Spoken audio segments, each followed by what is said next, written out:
ঢাকায় প্রশিক্ষণ বিমান বিধ্বস্তের ঘটনায় শোক বইছে গোটা দেশে। এর মধ্যে নতুন গুঞ্জন ছড়িয়ে পড়েছে একটি ফেসবুক পোস্টকে কেন্দ্র করে। অ্যানোনিমাস মেইন পেজ নামের একটি ফেসবুক পেজের একটি পোস্ট শেয়ার করছেন অনেকে। সেখানে দেখা যায় একদিন আগে একটি সতর্ক বার্তা দেওয়া হয়। বলা হয় একটি স্কুল ভবন ভেঙে পড়বে, অনেক শিশু শেষ হতে পারে। খুব দ্রুত ভয়াবহ বিপর্যয় আসছে বলেও সতর্ক করা হয়।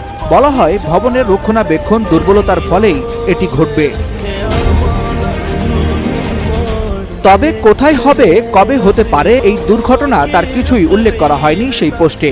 এমনকি বাংলাদেশের নামও সেখানে উল্লেখ নেই। অ্যানোনিমাস মেইন পেজ নামের এই ফেসবুক পেজটি কারা পরিচালনা করছে তা বোঝার কোনো উপায় নেই, কারণ সবার মুখমণ্ডল ঢাকা থাকে একটি বিশেষ ধরনের মাস্ক দিয়ে।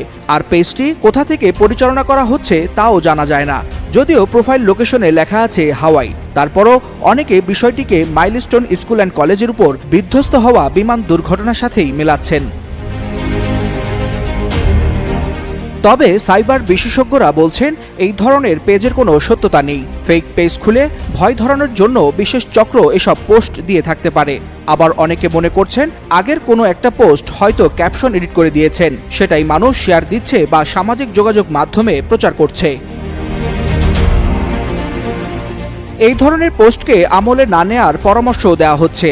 শুধু এই পোস্টেই নয়, বাংলাদেশের নাম মেনশন করে একাধিক পোস্ট দেওয়া হয়েছে 2,94,000 ফলোয়ারের ওই পেজ থেকে। তবে দুর্ঘটনার বিষয়ে আইএসপিআর জানিয়েছে যান্ত্রিক ত্রুটির কারণে প্রশিক্ষণ বিমানটি বিধ্বস্ত হয়েছে। তদন্ত শেষে আরও বিস্তারিত জানা যাবে।